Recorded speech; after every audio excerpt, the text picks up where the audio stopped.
Well, welcome. You've all made it through to week 13. How excited you must be not to actually have to listen to me again. It's probably a great improvement in all of your learning outcomes.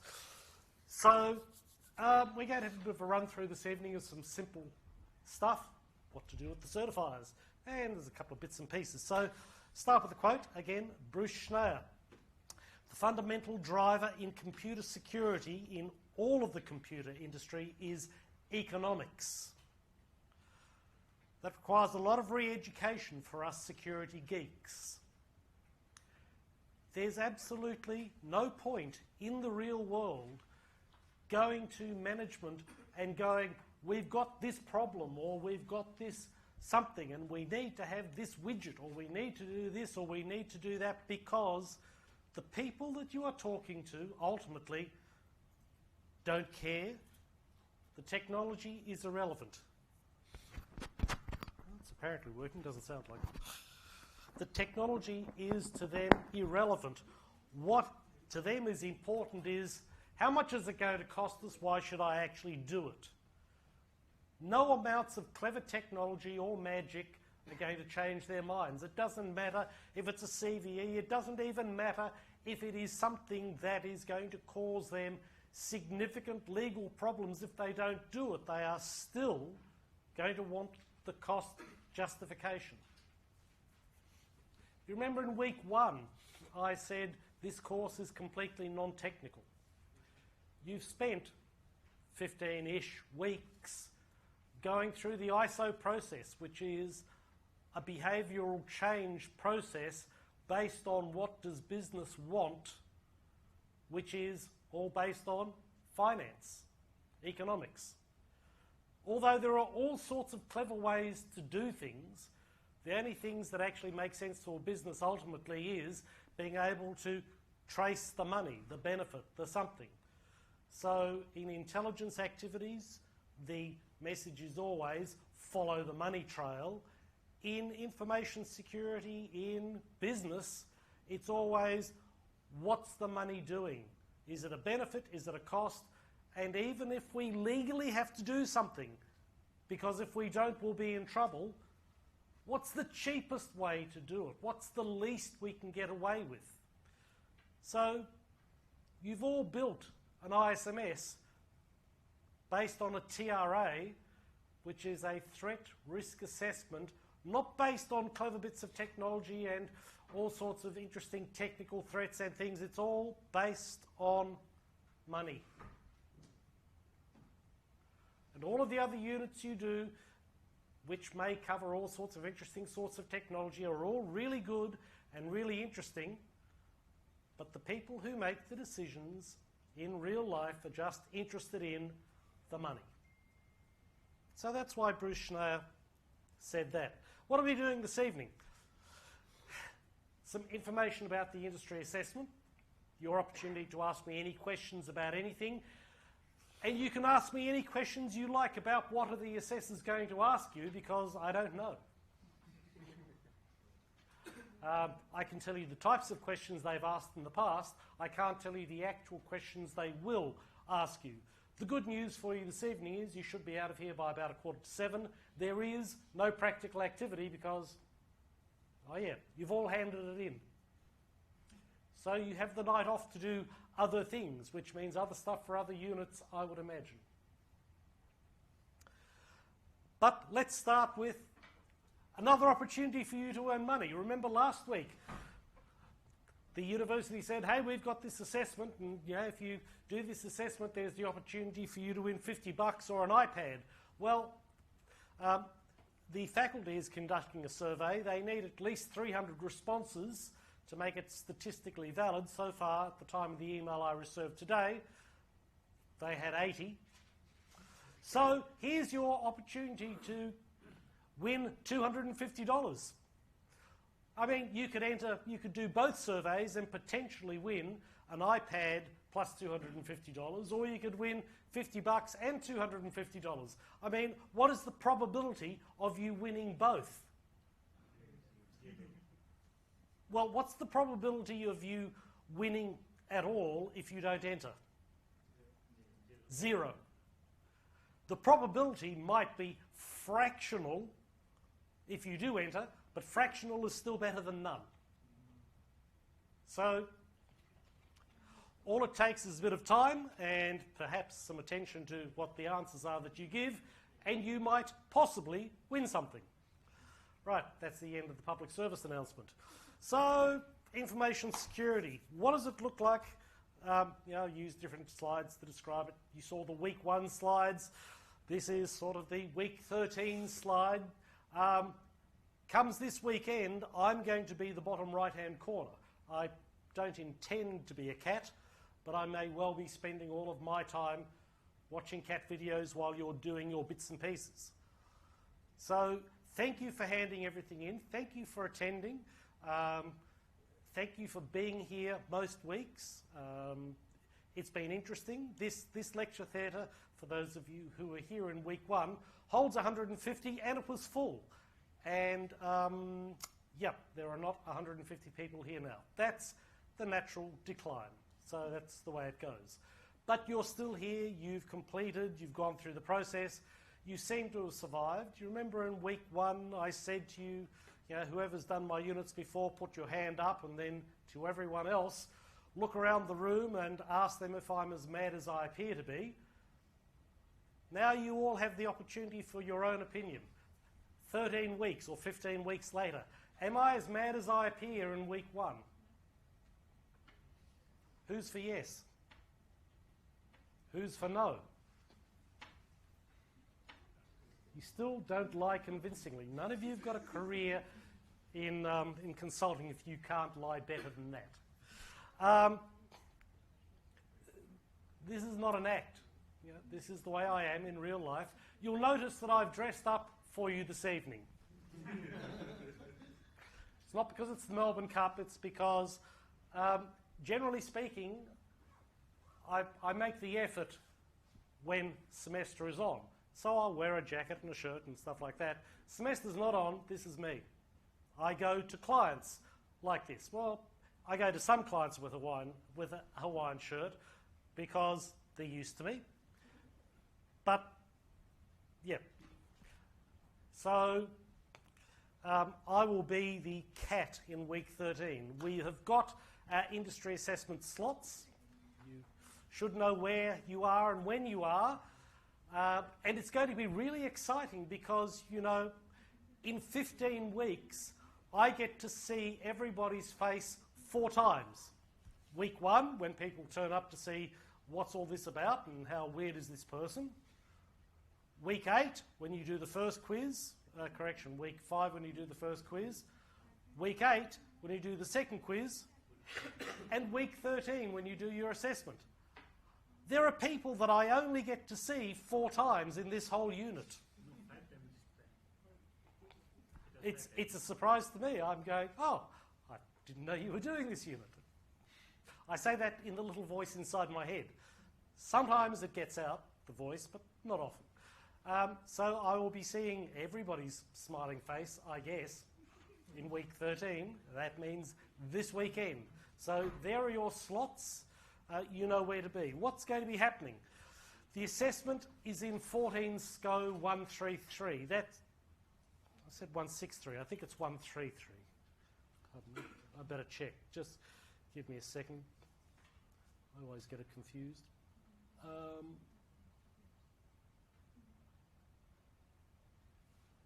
Yeah, no, it is 163. I just have a bad feeling about it.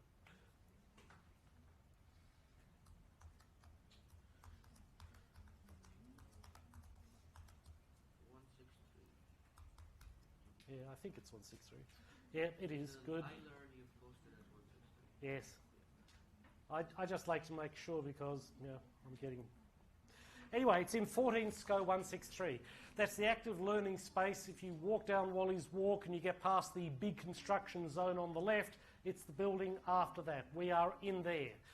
So you will have a 30-minute slot to answer questions from your examiners. The room has signs all through it that says no eating, no drinking.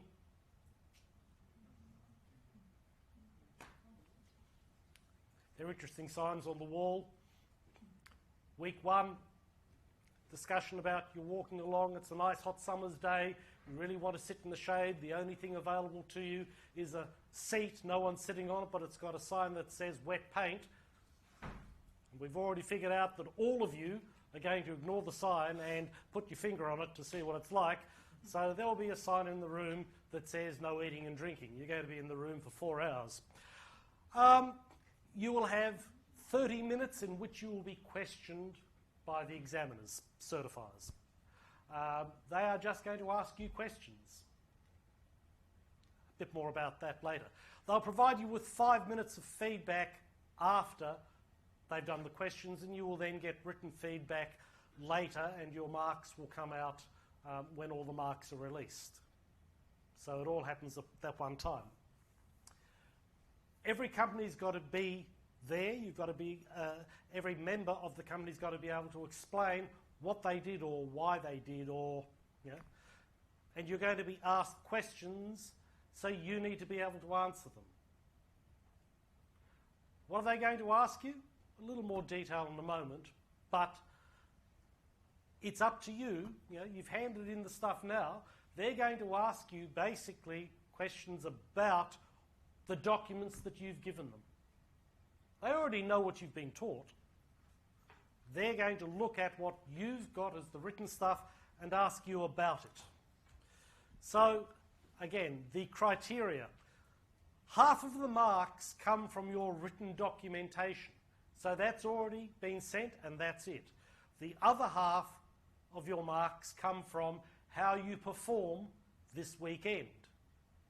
How you perform is in general areas, but the first area is your professionalism in your approach to the assessment.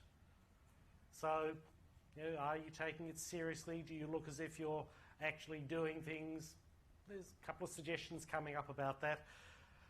The professionalism of the team in general. Do you look as if you are all acting as a team, or are you all a bunch of individuals who've just turned up on the day hoping for the best? And then the ability to defend the content. In other words, they're going to ask you questions which is either why did you, or did you think about doing something else, and how you answer that is your ability to defend. Just because they ask you a question such as, why did you choose an assessment of something, doesn't mean it's necessarily wrong. They're just asking you, why did you do that? So don't think them asking you a question of why you did something means you made a mistake. They're asking you why you did it. If they ask you, did you consider doing something different? If you didn't, you can say no. They might then say, why didn't you? Then you've got to say it. Or they might ask you, did you consider? And you might say, yes, we did, and we chose not to because. Or I chose not to because. That's all it is. Don't think that every question is, you did something wrong, let me figure out why you did it. Some might be exactly that, but I don't know. So there's a few must-do items. Everybody must, from all groups, must be there from 8-ish in the morning until lunchtime. If you're being assessed in the morning, then you have to be there from the very start until that session finishes. If you're being assessed in the afternoon, you need to be there from the end of the lunch break until the evening. Everybody in the group has to be engaged in the process.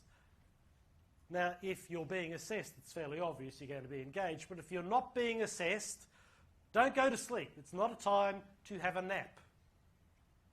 Don't talk with other people and have a chat about things. Don't make it look obvious. Don't have your head down in a device doing something, and it's really, really a bad time to decide to have a nap. I know that lots of you do that, and you can do that, but don't. you need to wear a name tag. The name tag's got to be able to be seen from about 3 metres away, so from here to there, just so that the certifiers know who you are. They know your company, they've got the information, but if you have a name tag that says Fred Smith, position, troublemaker, have the position on there as well. It just makes it easier for them. They spend less time going through all of their notes. I'm going to set the room up so that they will be sitting at the front at a desk and you'll be about, that's probably also a really good idea not to have happen. They're going to be about 2 metres away from you and you'll be at a couple of desks and you can have everything in front of you. So remember, it's not a closed book thing. You can have your computers or devices there available to you. If you want to print out everything that you submitted as your pack so you've got it with you so you can refer to it quickly, that's fine. You can have all of that. My opinion, there is absolutely 0 point in printing out the presentation material because they're not going to ask you about that.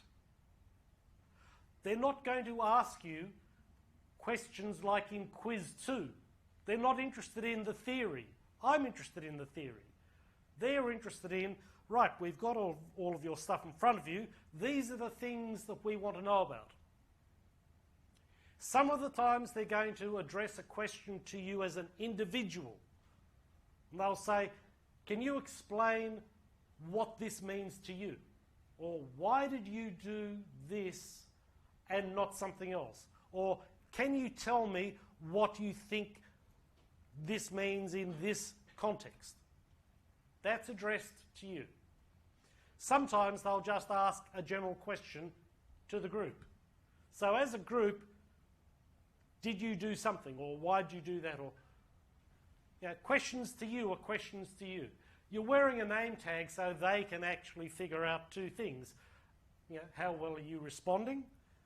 And also the earlier question about your professionalism and the professionalism of the team.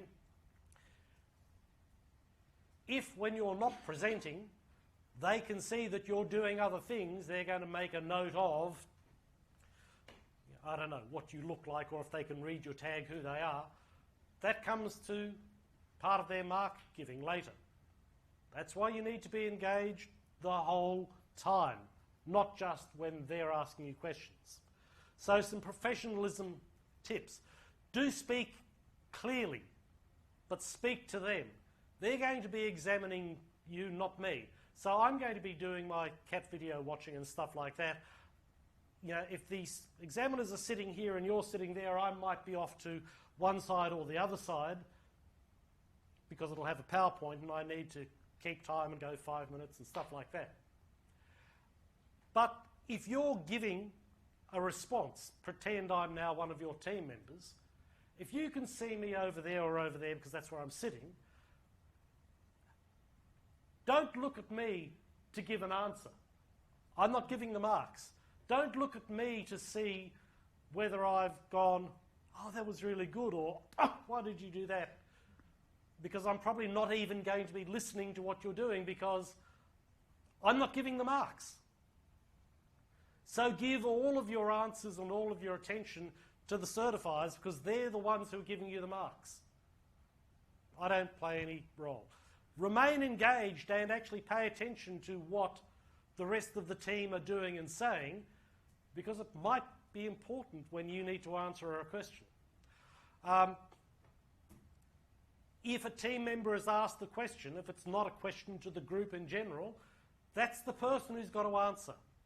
And if everyone else in the group or anyone else in the group goes, no, no, no, no, don't say that, or bad luck.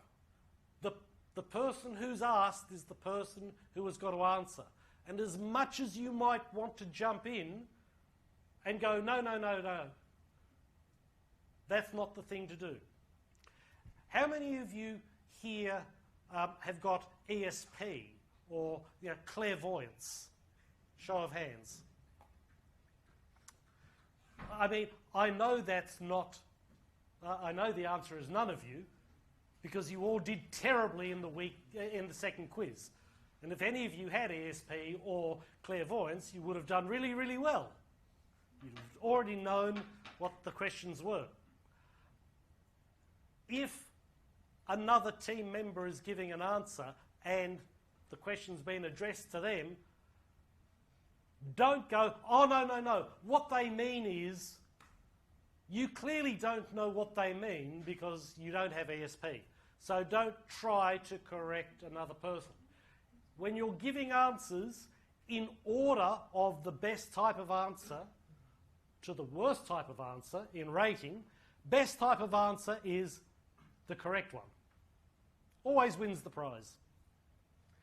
Next best type of answer, when you don't actually know what the answer should be, or what the answer actually is I'm not certain what the answer actually is, but I think it's probably related to something. Now this is if you've got a good idea what it might be related to. So you're better off indicating that you have some idea, but you don't actually have an answer. The next worst, the second worst type of answer is, I don't know. Because after 15 weeks, you should be able to at least have some idea, the answer above. You know, I'm not actually sure what the answer is, but I think it's likely to be related to something, something, something. Just going, I don't know, is basically saying to the certifiers, you know, I've been here for 15 weeks and I've got no idea what's going on. That's not the impression you want to give. The worst type of answer is when you don't know what the answer is, but you think you can bullshit the certifiers. I have breaking news for you. You can't. Don't try to bullshit them because they've got everything in front of them that you've done. And if you've said something in documentation and now you say something totally different that's not supported, oh yes, I actually developed this, this and this and this because you've suddenly figured it out since then. It's not in the documentation. You haven't done it. So don't try to bullshit them.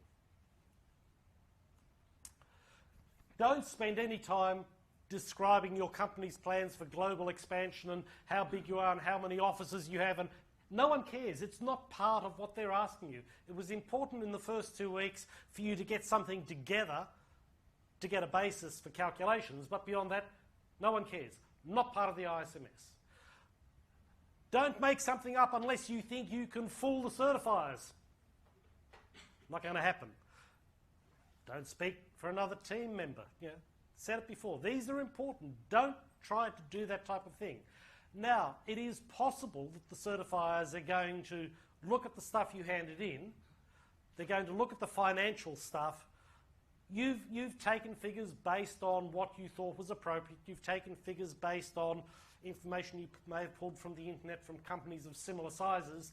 The certifiers might look at that and go, these figures don't look right. The asset value is either too high or too low, or the loss is too high or too low, and the figures don't look right. If the figures don't look right, and they say, how did you calculate this? Providing you can demonstrate in what you've already handed in that you gave these things a value from somewhere, you did SLEs, you did AROs, you did things, as long as they can see that you followed the process, then if the figures don't look right, they'll go, oh, okay, well, it's because the starting point was wrong, but the process is right. You might explain that to them to remind them, and that's it. They'll go, yeah, okay, fine.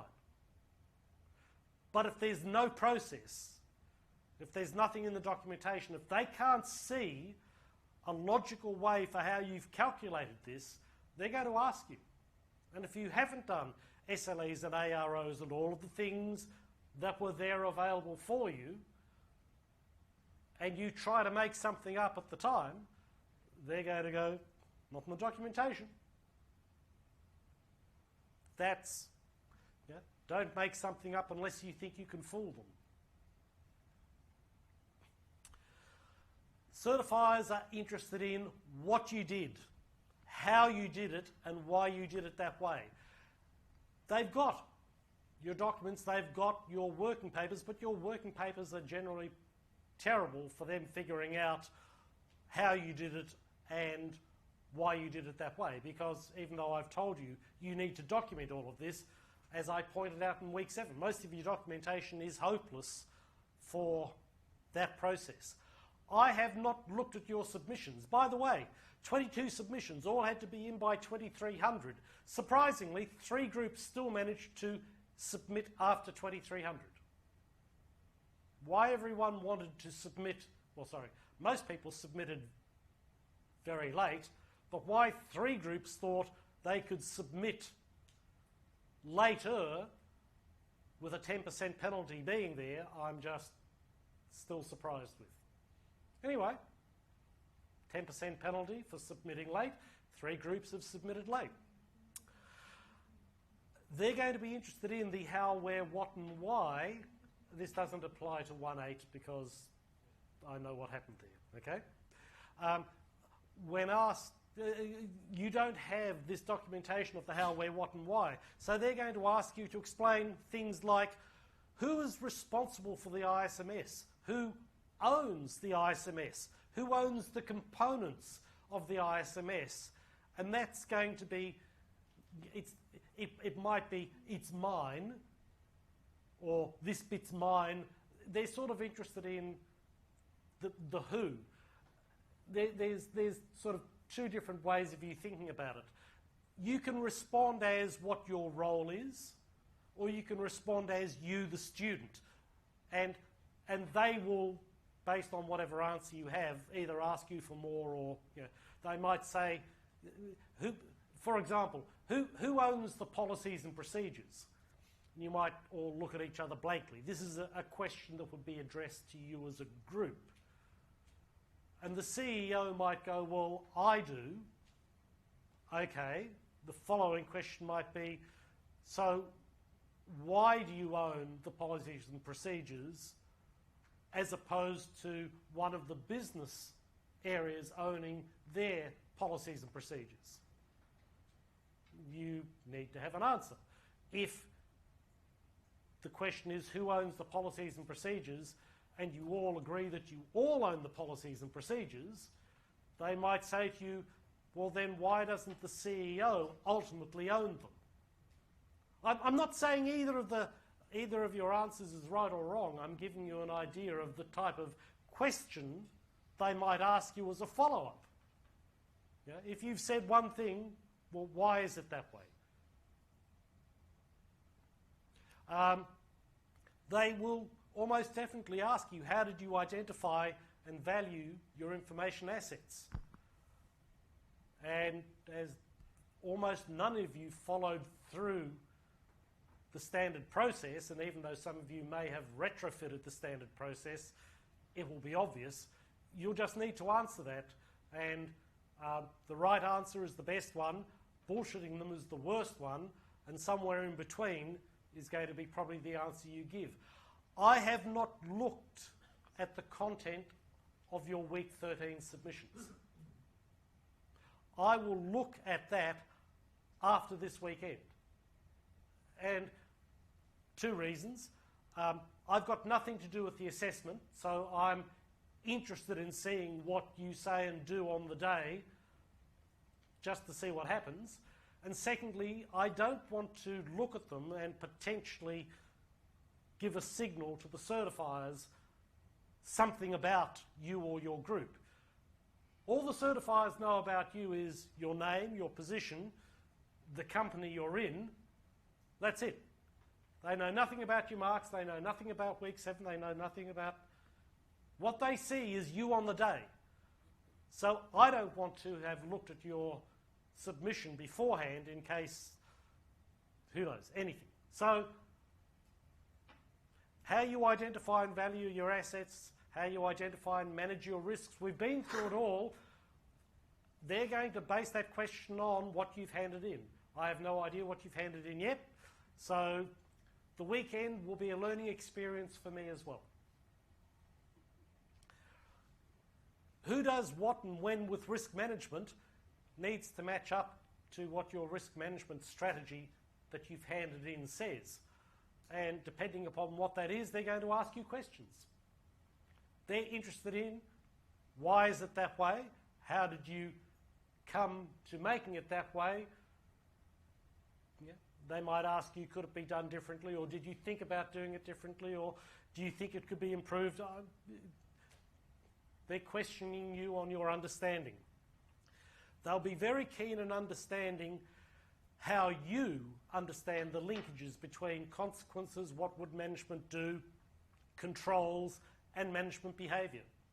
Because that's the thing that drives the management of the information security management system. You've got to have that clear in your mind. If you've got it fuzzy in your mind, then it's going to be fuzzy in the answers that you give. And all consultants are great for picking up fuzzy.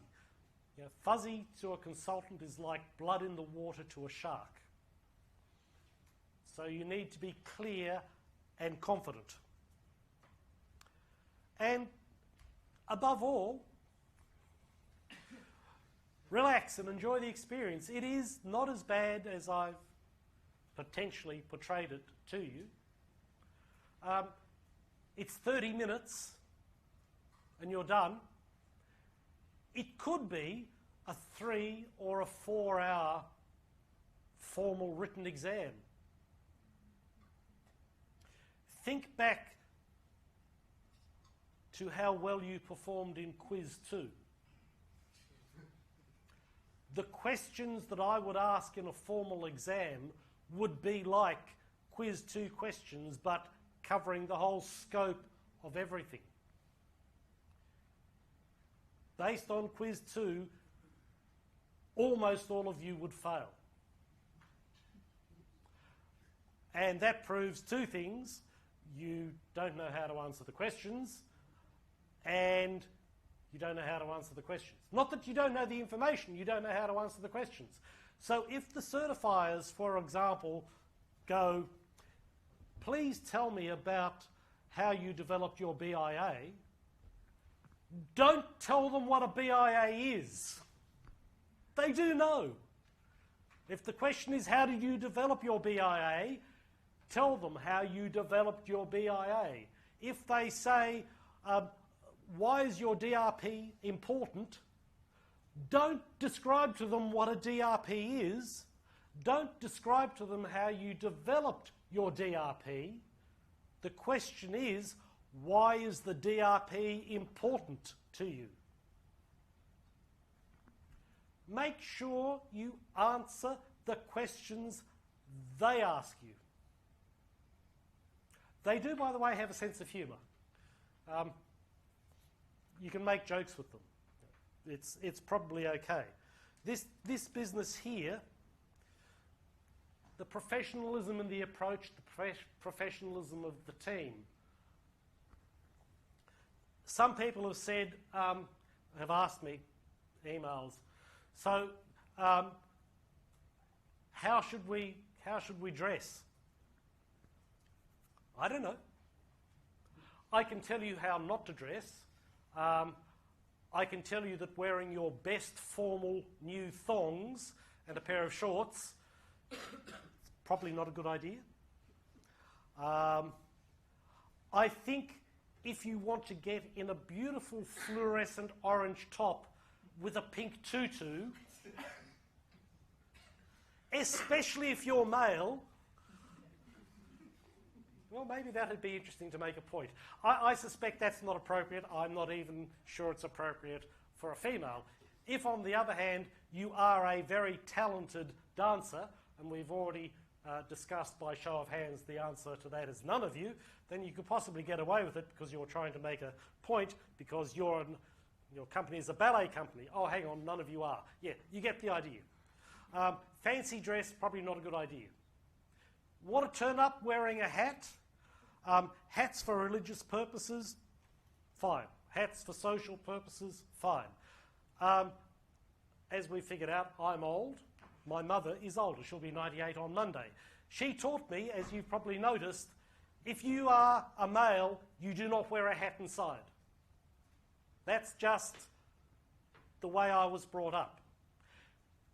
If you're going to wear a hat, great. If you're going to wear a hat inside, well, it doesn't matter to me because I'm not giving any marks. If you're going to wear a hat and it's a baseball type hat, you know, that type of thing, and you sit down in front of the certifiers with it, I would suggest that's probably not a good idea. Because that's not particularly professional. Nothing to do with manners or anything else, just even, you know, potentially if you are the Prime Minister of Australia and you're going to something and people are coming to talk to you and it's not a sporting event or a social event, you're going to sit in a room and you're going to take your hat off. So that's sort of hints. Do you need to be addressed in a tuxedo? No. Although I've been tempted to wear one, but yeah, no. It's up to you to decide. Your team, your group, you don't all have to dress the same, you don't all have to look the same, that's not it. But how seriously are you taking this? It stands in for your formal exam. You can turn up your formal, you know, to formal written exams any way you like, no one cares. This is a formal interrogation. It's actually people who are not part of the university. So, you know, you can wear matching tops, you can do whatever you like, just, you know, you need to be professional about the process. And that's it. That's literally all I have to tell you. I'd like to thank you firstly for taking this course. If you remember in week 1, I asked everyone, look around, hands up for people who've had me before, ask them if I'm as mad as I appear to be. We've had a show of hands where people have suggested that no, I'm not. That's clearly not true. This is me in real life. I'm at a position where I've been doing this for a long time. I have my own company. I did this for Pricewaterhouse and Ernst & Young for about 10 years, and for the following 30 years, it's my company and my people, and we do this. I can do things that as yet you can't.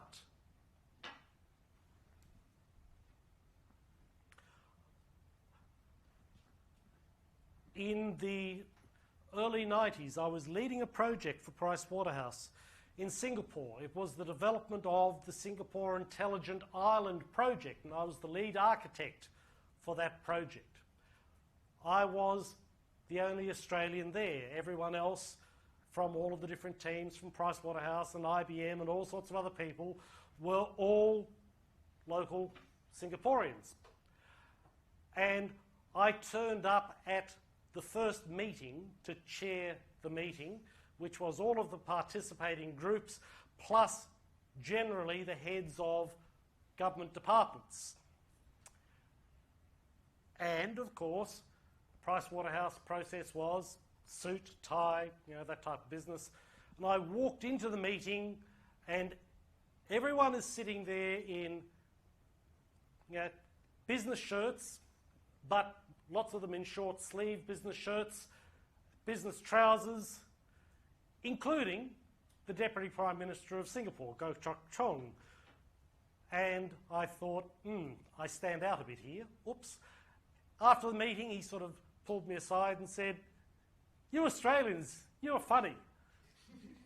And I knew he didn't mean that in a very ha-ha sort of way. I went, "Why is that, sir?" He said, "Well, you're working in Singapore. It's a tropical climate. You're wearing a suit and tie. How silly is that? Look at all of us. We're dressed comfortably." And at that moment, I thought, if it's good enough for the Deputy Prime Minister of Singapore, it's good enough for me, and I have not worn a suit for business purposes since then. About 2 weeks later, we had another meeting. same group. No, come on in, this could be fun. If you've never been in this one before, you'll enjoy it. Or not, we're about to finish anyway. I walked into this meeting. It was again the Deputy Prime Minister, various heads of the various areas, plus the business partners. Again, me, the only non-Singaporean. I turned up. Nice, comfortable business shirt, slacks, them, all in their military uniforms. Thanks very much, Deputy Prime Minister. You've led me into an ambush. Well, at least as military practice dictates, I'm not wearing a uniform, I didn't have to salute them. The point is, what's professional? Depends. I'm working on the assumption that none of you hold active military rank, therefore I don't expect to see any of you in military uniform. If you do, well, it could be interesting. You've had 13 weeks of teaching, 15 weeks of time. I've got no more pearls of wisdom or other things to offer you, except the last slide. Relax, have fun, enjoy it, be comfortable. If you're comfortable in your answers, then you're all good. So thank you for coming. Thank you for attending. There is no unit review of this unit this year, which is odd. The university does unit reviews, formal unit reviews, LET and LEUs, which run on a ranking scale of 0 to 5, 0 being not good, 5 being brilliant. Permanent academics are expected to receive an average of 3 or at least 3.5, because that helps them with their academic promotion. As you're aware, I'm not a permanent academic. I've been an adjunct here for 15 years. This is the 15th year this unit has run. Its running average in surveys is 4.7. I have no idea why it's that high. It can't be fear because the survey is given anonymously. So, yeah. I'm open to any questions. Thank you all for being here and for doing the course, and I hope you found it useful. Any questions about anything? Sorry, I need to count people for a reason. 1, 2. Actually, I could count in consulting terms. 1, 2, 3 lots. No, 1, 2, 3, 4, 5, 6, 7, 8, 9, 10, 11, 12, 13, 14, 15, 16, 17, 18, 19, 20,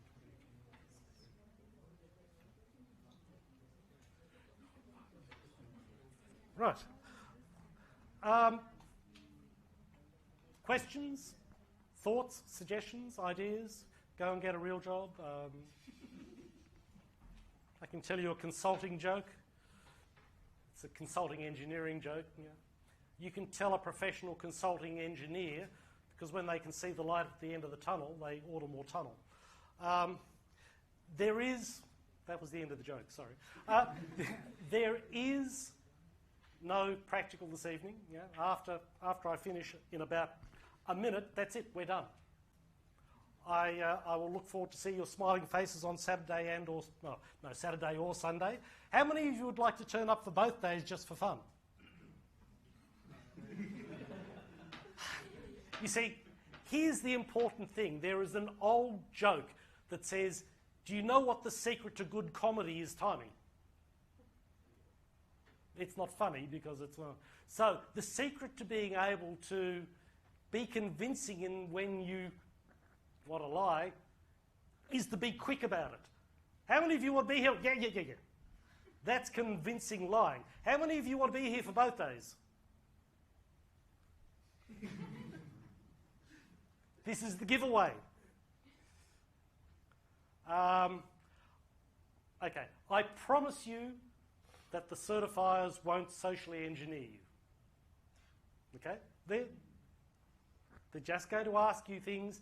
There are no hidden agendas. They ask you something, that's what they want. That's it. Yeah, so have fun. I will see you all on the weekend. I expect you've got all sorts of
Too many emails.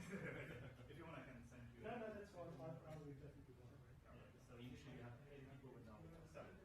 Yeah, and that's fine. There's no more surprises for this service. Yeah. Yeah. Well, no, I'll let them know the truth. Thank you. Okay, thanks.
No, we don't.